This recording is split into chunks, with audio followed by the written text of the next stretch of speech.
नमस्कार विद्यार्थी मित्रांनो, डॉक्टर सुशील स्पॉटलाईट या आपल्या यूट्यूब चॅनलवर तुमचं सर्वांचं स्वागत आहे। तर आजच्या महत्त्वाच्या न्यूज बघण्याआधी डॉक्टर सुशील स्पॉटलाईटला टेलिग्रामवर फॉलो करण्यासाठी डिस्क्रिप्शनमधली लिंक तुम्ही फॉलो करू शकता। फेसबुकवरही आपला ग्रुप आहे, तोही तिथून तुम्ही वर्क करू शकता। आता बघा, रक्तदान हे जीवनदान 14 जून आज जागतिक रक्तदान दिवस आहे। तर हे खूप एक महत्त्वाचं आता रक्तदानाचं महत्त्व असं आहे की कोविड-19चे जे पेशंट्स आहेत त्यासाठी रक्तदान मोठ्या प्रमाणावर आवाहन केलं जात आहे। आणि जर तुम्हाला शक्य असेल तर जवळच्या ब्लड बँकमध्ये तुम्ही रक्तदान करू शकता।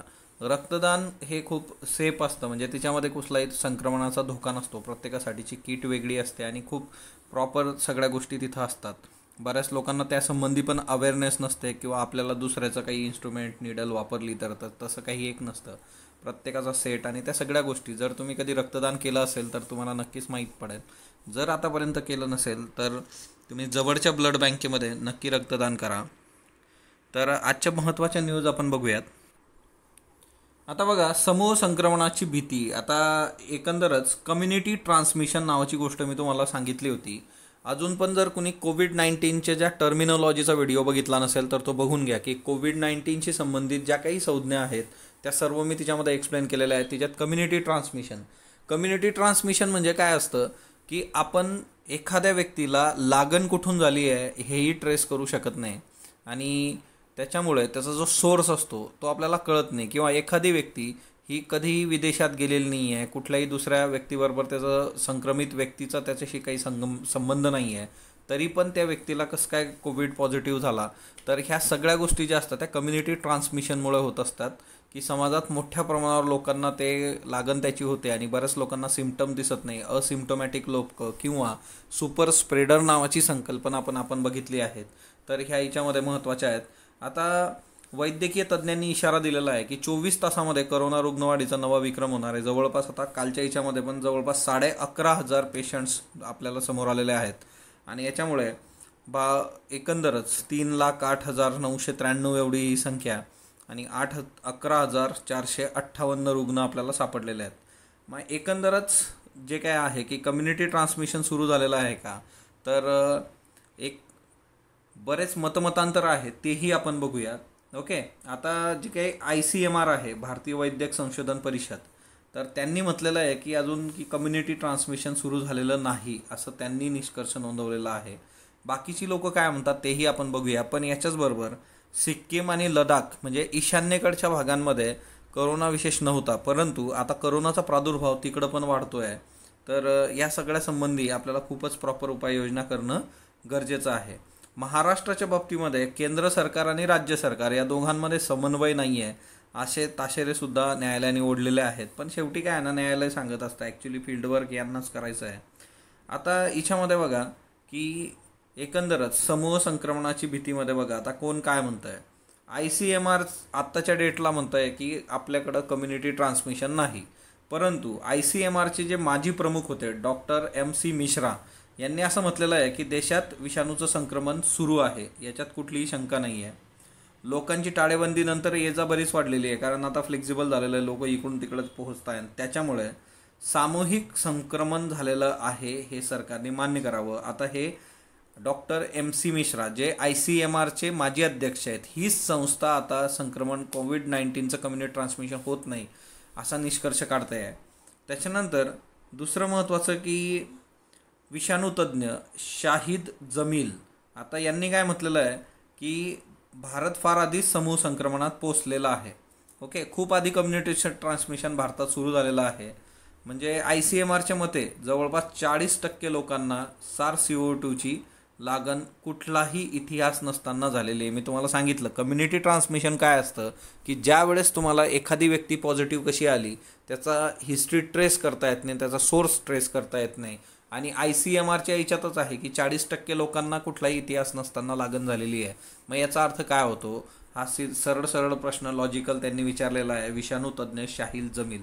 ओके, त्याच्यानंतर प्रसिद्ध शल्यविशारद अरविंद कुमार जे आहे तर त्यांनी हे क्लिअर केलेलं आहे की जरी आपण ICMRचं म्हणणं मान्य केलं की कम्युनिटी ट्रान्समिशन नाही, तरीसुद्धा दिल्ली, अहमदाबाद, मुंबईत हे संक्रमण चालू आहे हे नाकारता येणार नाही। आणि भारत हा खूप मोठा देश आहे आणि विषाणू मोठ्या प्रमाणात जो काही प्रसरतो आहे, आता प्रतिपिंड तयार करायला 2 आठवडे लागतात. तिच्यामुळे याच्यात सामूहिक संक्रमण नाही हे म्हणणं चुकीचं आहे. आणि ह्या सगळ्या ज्या गोष्टी आहेत, मग त्याच्यानंतर व्ही.के. पॉल जे आहेत नीती आयोगाचे सदस्य, त्यांनी त्यांचं मत दिलेलं आहे. तर ॲक्च्युली कसं असतं की एक गोष्ट लक्षात ठेवा की तुम्ही असे जे महत्त्वाची लोक आहेत त्यांची 1-2 स्टेटमेंट तुम्हाला माहीत पाहिजेत. म्हणजे कम्युनिटी ट्रान्समिशनच्या बाबतीमध्ये जर तुम्ही लिहित असाल तर तिथं तुम्हाला स्टेटमेंट देणं गरजेचं आहे की ICMRचा निष्कर्ष असा आहे, परंतु विषाणूतज्ञ शाहिद जमील असं म्हणतात किंवा नीती आयोगाचे सदस्य जे आहेत त्यांनी सांगितलेलं आहे की प्रतिपिंड तयार होण्यासाठी 15 दिवस लागतात. असं मानलं तर 30 एप्रिलची स्थिती स्पष्ट झालेली आहे मेच्या 3ऱ्या आठवड्यामध्ये. आणि ह्या सगळ्या गोष्टी फार महत्त्वाच्या आहेत. हे स्टेटमेंट्स, ही लोक ओके म्हणजे लिखाण करत असताना अशा गोष्टी मॅटर करतात. आता न्यूज तशी बघायला छोटी आहे. आता दुसरा एक मिसिंग नंबर नावाचा, हे पण इंटरेस्टिंग आहे. आता सिरोलॉजिकल सर्वे करण्यात आला होता. ICMRचा सिरोलॉजिकल सर्वे आहे. हीच ती संस्था आहे जी सांगते की कोविड-19चा निष्कर्ष आम्ही कम्युनिटी ट्रान्समिशन नाही आहे. मेमध्ये जवळपास 20 टाइम्स लोक असले असते डिटेक्टेड जर तुम्ही योग्य त्या टेस्ट केल्या असता. आता याच्यामध्ये बघा सिरोलॉजिकल सर्वेमध्ये काय लक्षात आलेलं आहे की यांनी काय केलं, जनरल लोकांचे ब्लड सॅम्पल्स घेतले म्हणजे कुणाचेही, आणि तिच्यामध्ये त्यांना स्पेसिफिक अँटीबॉडीज दिसून आल्या. जर जनरल लोकांच्या रक्तामध्ये स्पेसिफिक अँटीबॉडीज दिसून येत असतील तर त्याचा अर्थ असा होतो की त्यांना कधीतरी कोविड-19चं इन्फेक्शन झालं होतं, जे ना डिटेक्ट झालं ना त्यांना कुठले सिम्पटम्स आले, पण ते रिकवर झालेत. आणि त्याच्यामुळे आपण जर सर्व प्रॉपर टेस्ट केल्या असतात तर ही लोकंसुद्धा पॉझिटिव्ह आली असती आणि त्याच्यामुळे ती संख्या वाढली असती. ओके, त्याच्यानंतर दुसरा जो महत्त्वाचा याच्यात आहे की 0.73% पॉप्युलेशन जी आहे वेगवेगळ्या डिस्ट्रिक्टमध्ये, तिच्यातल्या जवळपास 0.73% लोकांना SARS-CoV-2 म्हणजे कोविड-19चं पास्ट एक्सपोजर, भूतकाळात त्यांना संसर्ग झाल्याचं निष्कर्ष समोर आलेला आहे, इव्हिडन्सेस. ओके, आणि याच्यानुसार जर तुम्ही बघितलं तर जवळपास जी काही आपली आतापर्यंतचं इन्फेक्शन आहे ते 7 लाखापेक्षा जास्त असणं अपेक्षित होतं. म्हणजे की तुमचा जो 35,000चा आकडा आहे तर तो त्याच्या 20% मेमध्ये. तर असं सगळं हे गणित. तर एकंदरच एवढं तर नक्की आहे की भारतीय लोकांची इम्युनिटी जोरात आहे, त्यांना इन्फेक्शन होऊन ते क्युअरसुद्धा झालेले आहेत. बीजिंगमध्ये परत नवीन रुग्ण सुरुवात झालेली आहे, नवीन रुग्ण कोविड-19चे समोर येत आहेत. एकंदरच हिच्यावरून आपल्याला आपण येत्या काळातली परिस्थिती अनुभवू शकतो की जरी आता बीजिंगमध्ये सगळ्या गोष्टी निवांत झाल्या होत्या आणि तिथं शाळा वगैरे सगळं सुरू होणार होतं, परंतु परत तिथं आता रुग्ण वाढायला लागलेत. 6 रुग्ण सापडले होते, आता ते 9 झालेत. दुसरीकडे चीनमध्ये अजून 12 रुग्ण सापडले. तिच्यामुळे बीजिंगमधल्या बाजारपेठा, मांस, त्या सगळ्या गोष्टी बंद करण्यात आलेल्या आहेत.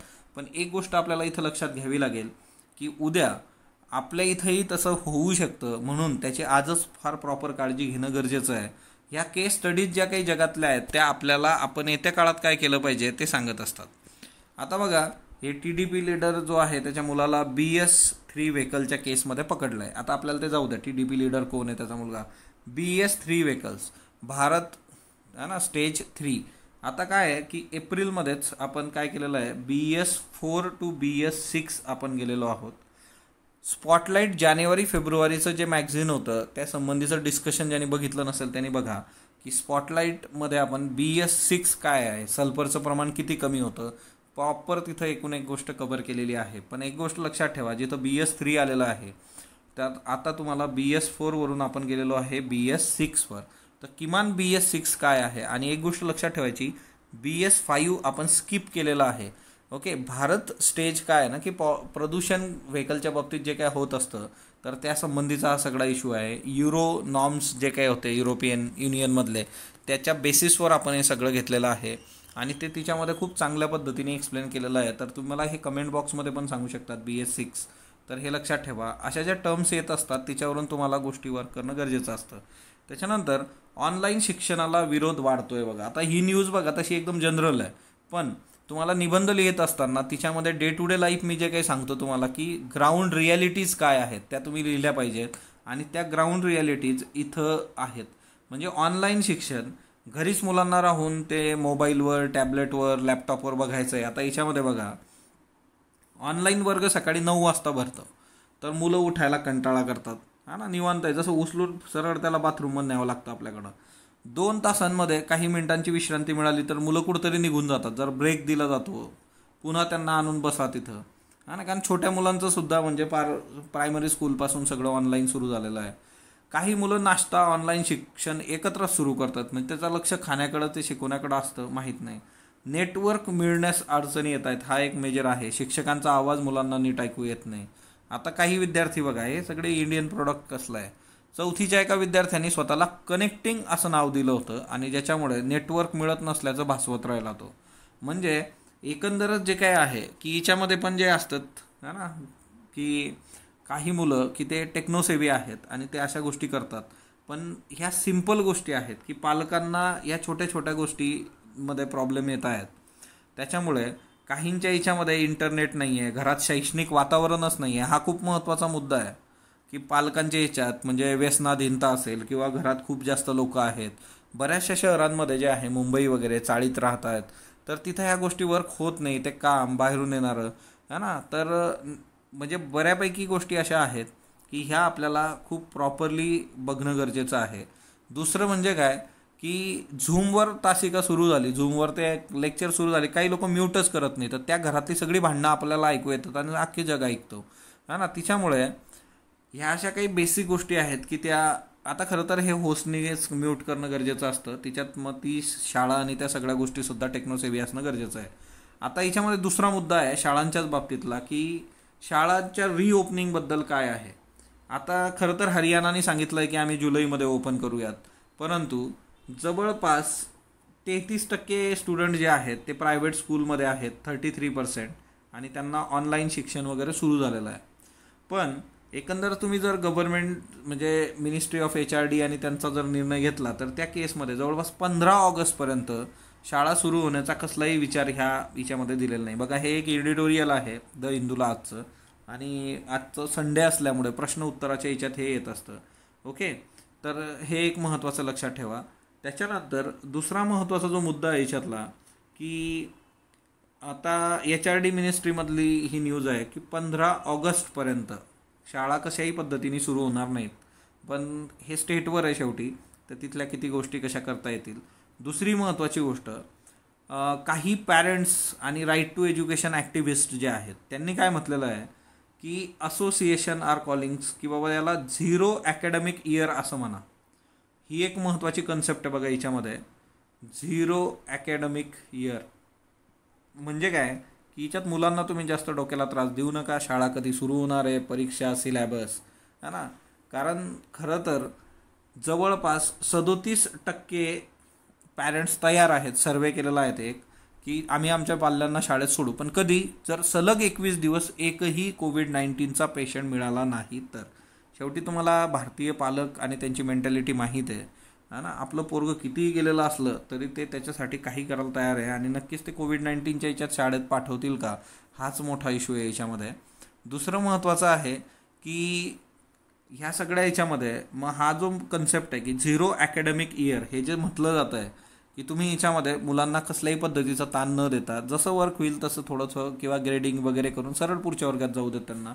ओके, तर हा एक मुद्दा याच्यामध्ये आहे, 0 ॲकॅडमिक इयर. तुम्हाला काय वाटतं तुम्ही मला कमेंट बॉक्समध्ये सांगू शकता. खरं तर आपण इतकं त्या बॉक्समध्ये गेलो फॉर्मल एज्युकेशनच्या की ही कल्पना आपल्याला करवतच नाही. तर अशा याच्यामध्ये जेव्हा अशा नवीन गोष्टी समोर येतात तर त्या तुम्ही कशा पद्धतीने वर्क करणार आहात.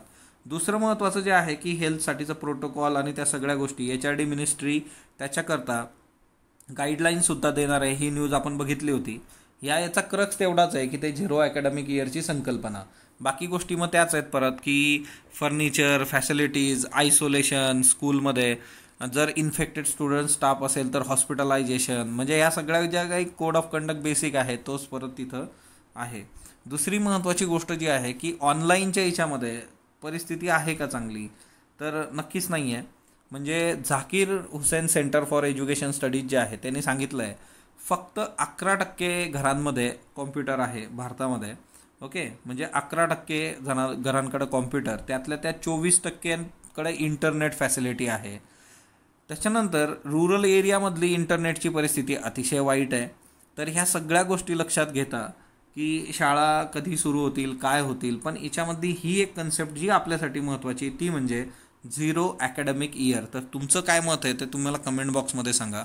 आता बघा, नेपाळनी माती खाल्लेली आहे. आता ओरिजिनल नकाशा कसा होता बघा, ओरिजिनल नकाशा हा इथे आहे, ओरिजिनल व्हर्जन. ओके, हे इथं तुम्हाला जे रेड दिसतंय हा नेपाळ आहे आणि एवढंच ते होतं. आता नेपाळने काय डोकं लावलं याच्यामध्ये, तर हा जो ओरिजिनल इथं संपतोय बघा, हा जो रिजन आहे हे रेड मी केलेलं आहे, तर इथं त्यांनी हे लांबवलं आहे बघा इकडं हे सगळं, कालापानी, लिपुलेख, लिंपियाधुरा. म्हणजे हा जो पिथोरगड होता आपला जिल्हा, तिच्यात ते घुसलेले आहेत आणि त्यांनी त्या पद्धतीने हे वर्क केलेलं आहे. आणि ही जे निळी लाईन तुम्हाला दिसते आहे, तर ही काली रिव्हर आहे. मी तुम्हाला सांगितलं होतं की त्यांनी म्हटलेलं आहे काली रिव्हर ही भारत आणि नेपाळ यांच्यामधली, नेपाळची ही पश्चिमेकडची सगळी दिशा आपली बॉर्डर आहे. पण ह्या सगळ्या याच्यात त्यांनी काय म्हटलेलं आहे की लिंपियाधुरा, लिपुलेख, कालापानी हे सगळे काली नदीच्या पूर्वेकडचे प्रदेश आहेत. ओके, आणि ट्रीटी ऑफ सुगोली जी आहे 1816ची ट्रीटी, भारताने क्लिअर केलेलं आहे की तिच्यात काली नदीच्या पूर्वेकडे काय येतं त्या प्रदेशांचा उल्लेखच तिच्यामध्ये नाही आहे.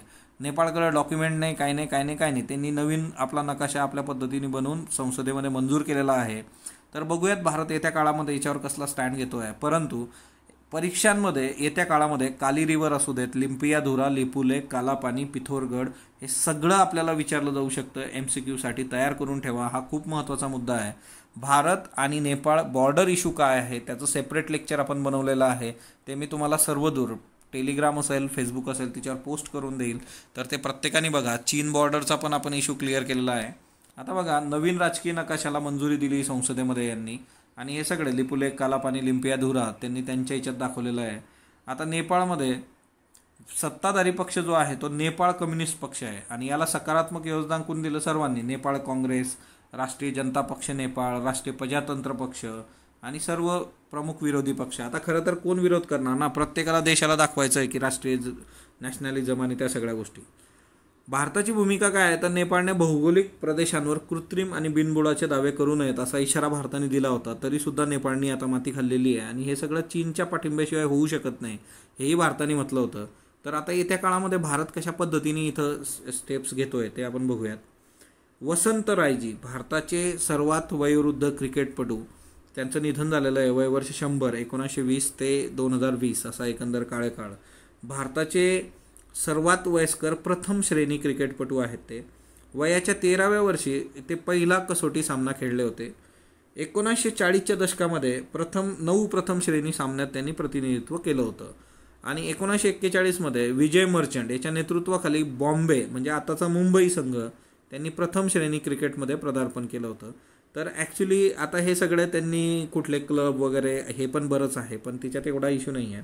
26 जानेवारी रोजी त्यांनी वयाची 100 पार केली होती, म्हणजे 26 जानेवारी 2020. आणि त्यांचा वाढदिवस साजरा करायला 2 दिग्गज तिथं होते, एक सचिन तेंडुलकर आणि ऑस्ट्रेलियाचा माजी कर्णधार स्टीव्ह वॉ. तर हे MCQसाठी जरा महत्त्वाचं आहे. या दोघांनी तो साजरा केला होता 100वा वाढदिवस त्यांचा, तर ते एक लक्षात ठेवा. वसंत रायजी, वयवर्ष 100, 1920-2020. मॅट पुरे, तर हा मॅट पुरे न्यूझीलंडचे क्रिकेटपटू होते. वयवर्ष 90, त्यांचंही निधन झालेलं आहे. 1953 ते 1956च्या दरम्यान 14 कसोटी सामन्यात त्यांनी न्यूझीलंडचं प्रतिनिधित्व केलं होतं. 1955मध्ये बंगळुरू येथे जो स्थापना झाला होता तिच्यामध्ये एक कुत्रा ग्राउंडमध्ये आला होता आणि ते श्वानप्रेमी म्हणून ओळखले जातात. कुत्र्यांवर विशेष प्रेम होतं त्यांचं आणि त्यांनी त्याला पकडून स्टेडियम बाहेर नेण्याचा प्रयत्न केला आणि तिच्यात त्यांनी त्यांना चावलं होतं. तिच्यामुळे हा किस्सा पेपरलाही आज खूप प्रॉपरली त्यांनी दिलेला आहे. शाहिद आफ्रिदीला करोनाची लागण झालेली आहे बघा. तर शाहिद आफ्रिदीने ट्विट पण केलं होतं यासंबंधीचं. एकंदरच जे काही वेगवेगळ्या क्षेत्रातली लोकं आहेत, सेलिब्रिटी किंवा महत्त्वाची लोकं, तिच्यामध्ये क्रीडेत म्हणजे एकंदरच क्रिकेटमधलं महत्त्वाचं नाव आहे शाहिद आफ्रिदी. आणि आपल्याला उद्या असंही येऊ शकतं की खालीलपैकी कुठल्या कुठल्या लोकांना करोनाची बाधा झाली होती वगैरे, तर ही नावं जरा लक्षात ठेवा. महाराष्ट्रामध्ये कोविड-19 चाचणीचे दर कमी केलेले आहेत. आपण बघितलं होतं की केंद्र सरकारने जो दर होता तो 4,500 ठेवला होता कोविडच्या टेस्ट प्रायव्हेट लॅबमध्ये करण्यासाठी, आणि नंतर आता त्यांनी राज्यांना हे अधिकार दिले होते, जिच्यामध्ये तमिळनाडूनी हा जो दर आहे तो प्रायव्हेट लॅबचा टेस्टसाठीचा 3,000 केला होता. महाराष्ट्राने त्याच्याही थोडं कमी केलेलं आहे आणि हे दर महाराष्ट्राने दिलेले आहेत 2,200 रुपये हॉस्पिटलमधून सॅम्पल घेऊन जायचं असलं तर, आणि जर घरून सॅम्पल घेऊन जायचं आहे रुग्णाच्या तर त्याच्यासाठी 2800 रुपये एवढा दर त्यांनी ठेवलेला आहे. त्याच्यानंतर आजचा जो प्रश्न आहे UPSCसाठीचा, what is community transmission in case of COVID-19? What role do people without symptom play in spreading COVID-19? Discuss. Okay, community transmission as well as asymptomatic patient. 10 mark 150 वर्ड्समध्ये तुम्हाला लिहायचं आहे आणि स्पॉटलाईट रायटिंग फोरमच्या ग्रुपवर तुम्हाला हे शेअर करायचं आहे. त्याच्यानंतर आजचा जो प्रश्न आहे एसेचा विषय आहे MPSCसाठी, तो म्हणजे टाळेबंदी पर्यावरणासाठीची संजीवनी. तर हे एक लक्षात ठेवा. त्याच्यानंतर कालचे प्रश्न बघा. कॅनाईन डिस्टेंपर व्हायरस खालीलपैकी कुणाशी संबंधित आहे? तर आशियाई सिंह. बंगलर जुबोशक्ती हे अभियान पश्चिम बंगाल सरकारद्वारे चालवलं जाणार आहे. बघा, हे पश्चिम बंगाल सरकारद्वारे नाही आहे, तृणमूल काँग्रेस हा पक्ष आहे तो चालवणार आहे. त्याच्यामुळे अयोग्यचा संबंधच राहिला नाही. 18-25 वयोगटातले तरुण बंगलोर जुबोशक्ती अभियानात भाग होऊ शकतात. बरोबर आहे. 1,00,000 युवकांना उभं करायचं आहे आणि ते ॲम्फान चक्रीवादळ आणि COVID-19मुळे ज्या लोकांचा लॉस झालेला आहे, मग तो मानसिक असू शकतो, आर्थिक असू शकतो, त्यांना काउन्सिलिंग करणं, त्यांच्याशी कम्युनिकेट करणं, त्याच्यासाठीचं हे मिशन आहे. धनादेश न वठल्यास फौजदारी गुन्हा सिद्ध झाल्यानंतर किती शिक्षा होऊ शकते? 2 वर्ष तुरुंगास ओके, रकमेच्या दुप्पट पण ओके आणि दोन्ही होऊ शकतात. ओके, सो 1-3 आहे. त्याच्यानंतर राष्ट्रीय संस्थात्मक क्रमवारीत सर्वसाधारण गटात कोणते राज्य प्रथम क्रमांकावर आहे? तर तमिळनाडू प्रथम क्रमांकावर आहे. आंतरराष्ट्रीय न्यायालयाचा भारत संस्थापक सदस्य देश आहे. ICJ. ओके, ज्यांनी हे बघितलं नसेल ते बघून घ्या. आंतरराष्ट्रीय गुन्हेगारी न्यायालयाचा भारत सदस्य नाही. International criminal code. दोन्ही स्टेटमेंट बरोबर आहेत आणि याच्यामध्ये कन्फ्युजन बरंच आहे. त्याच्याकरता हा सेपरेट व्हिडिओ आपण बनवलेला आहे, तो प्रत्येकाने बघा. दोन्ही स्टेटमेंट जे आहेत ते बिनचूक आहेत. आता बघा, हे बिनचूक 3 नंबरला असतं, ते 4ला टाकलेलं आहे बऱ्याचदा. त्याच्यामुळे नीट वाचून हे करायचं. काही लोकांनी सरळ 3 टाकून मोकळे झालेत. ओके, तर ते एक लक्षात ठेवा. आजचे प्रश्न घ्या.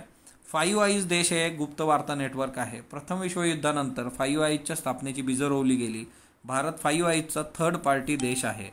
तर हे एक लक्षात असू देत. फक्त अ बिनचूक, फक्त अ व क बिनचूक, फक्त अ ब क बिनचूक आणि फक्त अ ब बिनचूक. तर हे लक्षात ठेवा. भारतीय गौरचे IUCN स्टेटस वल्नरेबल आहे. गेल्या 3 पिढ्यांमध्ये गौरची संख्या 90% कमी झालेली आहे. फक्त अयोग्य, फक्त ब योग्य, दोन्ही योग्य, दोन्ही अयोग्य.